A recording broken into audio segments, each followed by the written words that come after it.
ഇവിടെ ഹക്ക് എന്താന്നുള്ളത് എഴുതി വെച്ചിട്ടുണ്ട്. തന്റെ പിതാവിനെയും ഭർത്താവിനെയും ജനങ്ങളെയും വധിച്ച പ്രവാചകന്റെ നേരെ സെഫിയയുടെ ഉള്ളിൽ പക ഉണ്ടാകും, അത് സ്വാഭാവികമാണ്. എന്നിട്ട് അങ്ങനെ ഒരു പക ഉണ്ടാവുകയും സെഫിയ ബീവി പ്രവാചകനെ ഏതെങ്കിലും തരത്തിൽ പ്രയാസപ്പെടുത്തുന്നുണ്ടെങ്കിൽ അതിനെ നേരിടാനായിട്ട് വാളും പിടിച്ചുകൊണ്ട് തമ്പിന്റെ പുറത്ത് ആള് നിൽക്കുകയാണ്.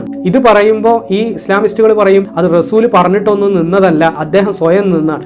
അദ്ദേഹം സ്വയം നിന്നതാണെങ്കിലും റസൂല് പറഞ്ഞിട്ട് നിന്നതാണെങ്കിലൊക്കെ വാൾ മുനയിൽ ഒരാള് അപ്പുറത്ത് നിൽക്കുമ്പോൾ അതറിയുന്ന സെഫിയ ബീവിക്ക് അല്ലെങ്കിൽ ആ തരത്തിലുള്ള ഒരു സാഹചര്യത്തിൽ ഒരു പെണ്ണിന്, ഒരു സ്ത്രീക്ക് ഈ തരത്തിൽ നിന്നു കൊടുക്കാനല്ലാതെ വേറെ എന്തുണ്ട് പരിഹാരം? ഇനി അതൊന്നും അല്ലെങ്കിൽ ഒന്ന് ചിന്തിച്ചു നോക്കൂ. അവരുടെ പ്രിയപ്പെട്ട ഭർത്താവിനെ, പിതാവിനെ ഒക്കെ വധിച്ചു. ഇനി ഭൂമിയിലെ ആ സ്ത്രീക്ക് ആരുണ്ട് പ്രിയപ്പെട്ടവരെ? അവിടെ നിസ്സഹായാവസ്ഥയുടെ അങ്ങേയറ്റത്തെ നിസ്സഹായാവസ്ഥയിലാണ് ആ സ്ത്രീ ഉള്ളത്. ഇവരുടെ ഈ ഒരു തീരുമാനത്തിന് നിന്നു കൊടുക്കാനല്ലാതെ വേറെ ഒരു പോംവഴി അവർക്കില്ല. സ്വാഭാവികമായിട്ടും അവർ മൗനം പാലിക്കും.